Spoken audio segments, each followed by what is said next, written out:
Muito bem, galerinha. Voltamos agora para fazer o nosso resuminho da aula 22, né? A última aula de conteúdo do componente curricular de Sociologia, tá bom? Então vamos ao quadro para a gente rever um pouco do que a gente falou, né?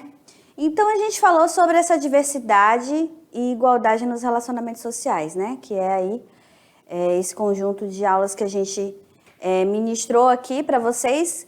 E a gente trouxe os conceitos de etnocentrismo, relativismo cultural, multiculturalismo e particularismo cultural, né? Então, o que é o etnocentrismo? O etnocentrismo, ele é considerar, né, o universo cultural do outro como algo estranho e inferior. Engloba as manifestações de preconceito, intolerância cultural, religiosa, étnica e política, né? Então, o etno tem a ver com etnia e centro, né?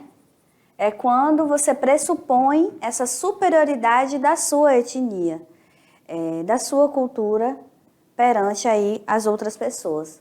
E essa repulsa, né? Esse achismo, né? De achar que a cultura sua é superior, que o seu modo de viver é superior, que os seus hábitos, a sua moral, tudo que vem seu aí é superior e inferioriza o do outro, é uma postura aí etnocêntrica, né? Uma postura da qual nós devemos evitar, né? de ter. E aí o relativismo, ele vem para contrapor essa visão, essa visão etnocêntrica, né? Que é aí o que é relativismo cultural? É considerar o universo cultural do outro como algo válido, legítimo, respeitar as diversidades e diferenças culturais. Então, o relativismo é considerar o universo cultural da outra pessoa, os seus hábitos, a sua cultura, enfim, é respeitar essas diversidades e essas diferenças entre as pessoas, né? Então, o relativismo, ele reconhece toda forma humana de diversidade cultural, reconhece isso, né? Muito bem. E o que vem a ser o particularismo histórico? O particularismo histórico é um termo desenvolvido pelo Boas, né? O Franz Boas, um antropólogo, e defende que cada cultura tem uma história particular, não determinada, fruto aí de um processo histórico. Então, cada cultura ela é fruto desse processo histórico que nós devemos observar, tentar entender ali as suas particularidades, né? Muito bem. E o multiculturalismo, ele surge para combater a ideia de homogeneidade, né?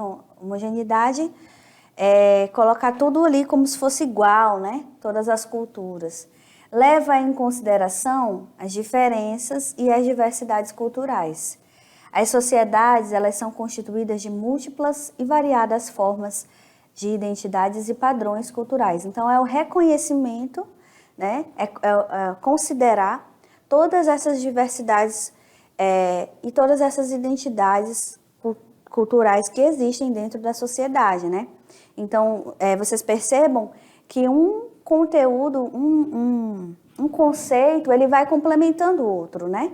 Ele tem ali um entendimento, ele tem um conceito, ele vai superando o outro, né? Vai trazendo novas discussões, vai englobando aí novas concepções sobre cultura.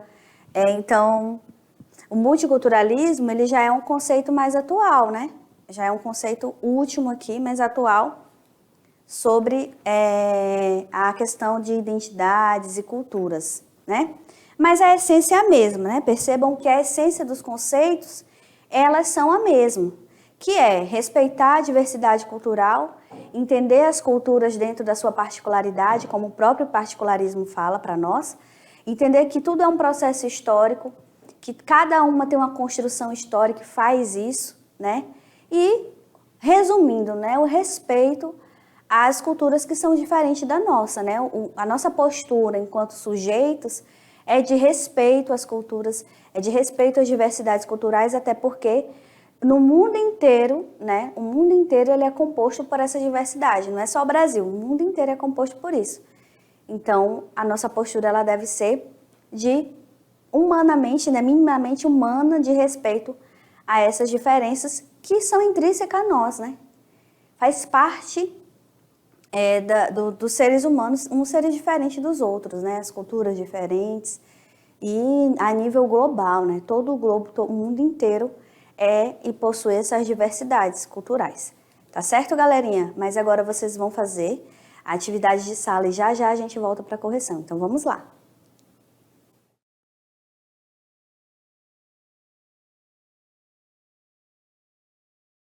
Muito bem, galerinha. Voltamos agora para a nossa correção.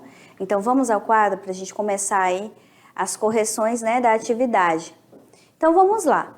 A questão 1 diz assim: do ponto de vista sociológico, a expressão diversidade cultural sustenta, né, o processo por meio do qual as classes dominantes combatem as formas de expressão dos grupos populares. Não, aqui a gente já pode ir eliminando, né? Porque aqui está dizendo que as classes dominantes combatem as formas de expressão dos grupos populares, então eles não aceitam a diversidade cultural, né? Aqui eles não tem nada a ver com nosso comando aqui, né? Que ele quer, do ponto de vista sociológico, essa expressão, diversidade cultural sustenta o quê, né? Então aqui é quando aqui não aceita as outras expressões de outros grupos, né? A gente poderia dizer que é até uma visão etnocêntrica aqui nessa questão A. A B, a pluralidade de manifestações e expressões como rituais, práticas, comemorações, produtos, hábitos dos grupos que formam uma sociedade, essa tá bem bacana, né? Essa aí tem chance de ser a correta, porque resume bem aí o que pode ser aí a diversidade cultural. Vamos deixar ela aqui, né? Vamos analisar as outras para ver direitinho, porque a B ela tem grande chance de ser a correta. C, a ideologia subjacente ao exercício da cidadania das classes sociais hegemônicas, então é só quando eu olho e observo a ideologia das classes hegemônicas? É isso essa diversidade? É isso ser diverso? É isso respeitar a diversidade? É isso acolher a diversidade? Não, né, gente? Aqui ele está olhando só para a classe hegemônica, né? D, apenas defesa dos direitos de negros, mulheres e indígenas? Também não, né, gente? Então, quando você também cria lutas pontuais, reconhecimentos pontuais, não é a diversidade cultural que a sociologia pauta, né, seus estudos. E apenas os direitos de membros das classes subalternas da sociedade? Também não, né? Então, é a B mesmo, né? A pluralidade de manifestações e expressões como aí os rituais, práticas, comemorações, né, hábitos que constituem toda a sociedade. Tudo que faz parte, tudo que está na sociedade constitui essa diversidade cultural. É o reconhecimento, né, que nós somos diferentes, que nós somos diversos culturalmente, e a não aceitação dessa diversidade cultural, da existência dela, causa aí muitos conflitos dentro da sociedade, conflitos étnicos, conflitos de todo o cunho, né? Principalmente os étnicos, mas que são levados para outras questões também da estrutura da sociedade. Então, reconhecer a diversidade parece algo simples, né? Parece algo óbvio. Ah, professor, é óbvio, né? A gente tem que respeitar as pessoas, reconhecer a diversidade de cada um, a sua cultura, os seus hábitos, mas não é bem assim, gente, né? No nosso dia a dia, o que a gente vê é um grande preconceito, uma grande discriminação, a postura de inferiorizar as pessoas por terem vidas diferentes da nossa.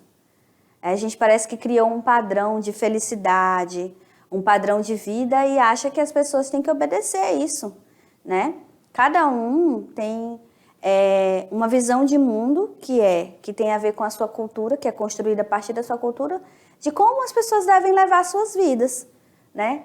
De como elas O que é felicidade para mim pode não ser felicidade para vocês, né? Para o meu pai, felicidade é morar no campo, é não sair do seu sítio, é ter a relação com a natureza, né? Felicidade para mim é viajar, é conhecer novos lugares. Então depende muito, a família tá bem, então tudo isso é muito particular. Mas o que parece óbvio no nosso dia a dia é causa de muita discriminação e de preconceito. As pessoas criam padrões e acham que as pessoas precisam se enquadrar, porque senão elas não são dignas de respeito, né? Isso, eu tô falando uma coisa simples, tô falando de felicidade, mas se a gente for para outras questões, são questões muito mais profundas e muito mais complicadas, né? Então, aceitar a diversidade, reconhecer e dizer de uma simples fala, né? Não, mas o meu colega ele é assim, mas ele é só diferente. Ele merece respeito tanto quanto outra pessoa que tem outra postura.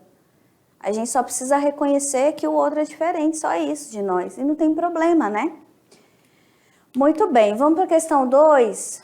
O que em uma cultura é visto como estranho ou mesmo errado, pode ser um costume comum em outra. Relativizar, portanto, é enxergar as diferenças não como hierarquias, ou seja, né, colocar algo superior, inferior, questão de certo e errado, ou de inferioridade, mas como algo inerente, ou seja, ligado ao nosso mundo e que dá a ele um toque especial. A partir da afirmação acima, pode-se associar que relativizar uma cultura é estabelecer um padrão vigente para todas as culturas? Não, né, gente? Isso aqui vai de encontro, ou seja, conflito, né? De encontro é conflito. Ele não estabelece nenhuma relação do comando e que tem a ver com relativizar. Relativizar não é isso. Então, essa aqui já vamos eliminando. B. Relativizar uma cultura deve obedecer à ordem de importância e hierarquia de cada uma? Relativizar uma cultura deve obedecer uma ordem de importância e hierarquia de cada uma? Não existe essa visão de hierarquia, né, gente? E nem de importância. Se a gente for fazer isso, a gente vai dar margem para preconceito, né? Para visões de preconceito, né, que existe na sociedade. Porque aí eu vou dizer, a cultura do fulano tem mais importância que a do beltrano. Então, essa aqui também não corresponde a esse conceito. A cultura indígena e negra sempre foi relativizada e vista por sua própria importância? Não, né, gente? Não foi, né? Não foi respeitada. Essas culturas, elas foram consideradas inferiores, né? Porque existia todo um padrão de mundo europeu que foi difundido pelo mundo inteiro, inclusive aqui no nosso país, inferiorizando as culturas que já existiam aqui, né? Então, ela não foi relativizada. D. Ao relativizar uma cultura, pode-se entender e valorizar a sua própria dinâmica, sistemas e significados. Sim, né? Tem grande chance de ser essa, porque quando você entende a dinâmica, a própria estrutura daquela cultura, né? O que é significado para cada pessoa, para cada grupo, né? Diferente. Então, essa daqui tem chance de ser a correta. Vamos para E. As sociedades ocidentais foram as que mais respeitaram as diversidades culturais. Também não, né, gente? Não tem a ver com o conceito de relativizar, mas também não tem a ver com uma informação que corresponde à sociedade, que as sociedades ocidentais sempre tiveram outra postura, né, de não diversidade. Isso gente, isso é pauta para muitos conflitos, muitos conflitos. Então, é a D mesmo, ao relativizar uma cultura, pode-se entender, você entende, você valoriza a própria dinâmica daquela cultura, né, os seus sistemas e significados. A gente reconhece, sim, né, as diferenças, né? Ninguém está pedindo para dizer que é igual. Não é isso. A gente reconhece as diferenças, nós reconhecemos essas diferenças, mas a gente respeita, né? O olhar, ele precisa ser um olhar respeitoso, de entendimento, né? De procurar entender por que aquela cultura é daquele modo.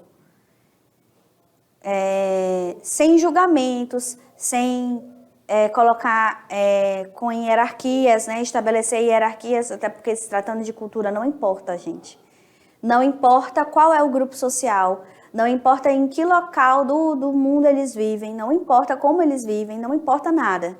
Se tem tecnologia, se não tem, isso não importa. O importante é que todas as culturas estão no mesmo nível, né? Não existe cultura superior e cultura inferior. Então vamos lá, questão 3. Comer é um ato social, histórico, geográfico, religioso, econômico e cultural. Meu Deus, comer é tudo isso, né, gente? Mas é verdade. O preparo dos alimentos, a escolha dos ingredientes e a maneira de servir identificam um grupo social e ajudam a estabelecer uma identidade cultural. Então vamos lá, né? As comidas locais representam o quê, né? A partir dessa visão do que comer é um ato social, né, histórico, geográfico, porque os hábitos alimentares, eles falam muito, né, gente, sobre um povo, sobre um local, sobre a mistura também, porque não tem uma mistura também, tem rever o prato ali, às vezes tem um prato e aí as pessoas vão lá e incrementam, né, colocam a sua cara, algo que seja, vamos supor, do Nordeste, vem para cá para o Norte. Existe também, mexe, acrescenta um ingrediente ou outro, né, incorpora novos ingredientes, isso é algo comum, né? Vamos lá, comidas locais representam o quê? Uma interação cultural com a incorporação de ingredientes advindos de tradições culinárias distintas? Tem chance de ser essa aqui, né? Bastante. B, um modo de preparo espontâneo associado aos padrões culinários da colônia. Um modo de preparo espontâneo? Gente, espontâneo não é não, porque tudo tem influência, né? Os nossos hábitos alimentares, a nossa forma de falar, o nosso modo de ver as coisas, tudo é influenciado, né? Então aqui não é espontâneo, tudo tem influência, né? A comida tem também. C, um modelo ritualista de servir, vinculado ao formalismo religioso africano? Não, né? Ele está falando aqui de algo pontual. O que ele quer na questão é algo geral que fala sobre a questão da comida, né? Da culinária. D, um modo de utilizar os ingredientes provenientes do extrativismo associado ao nomadismo dos quilombos? Também não, né, gente? Aqui está muito pontual. Uma imposição de identidade cultural pelo uso de produtos cultivados em áreas sertanejas? Também não é uma imposição, né? Então, só sobrou aqui uma interação cultural. Então, as comidas, elas representam essa interação cultural, né? Porque vai incorporando aí outros ingredientes de vários locais, né? A questão do açaí, né? O açaí é um exemplo bom da gente falar, por quê? Porque o açaí, ele é consumido, aqui a gente consome ele com leite condensado, com farinha de tapioca, com a farinha lá, né, de mandioca, com muita coisa. A gente coloca granola, coloca um monte de coisa, fica bom pra dedéu.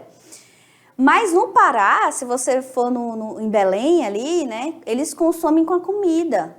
Ele é sem açúcar, inclusive não vai açúcar, e come ali com peixe, né? Então, eles têm essa prática de comer o açaí com a farinha, né?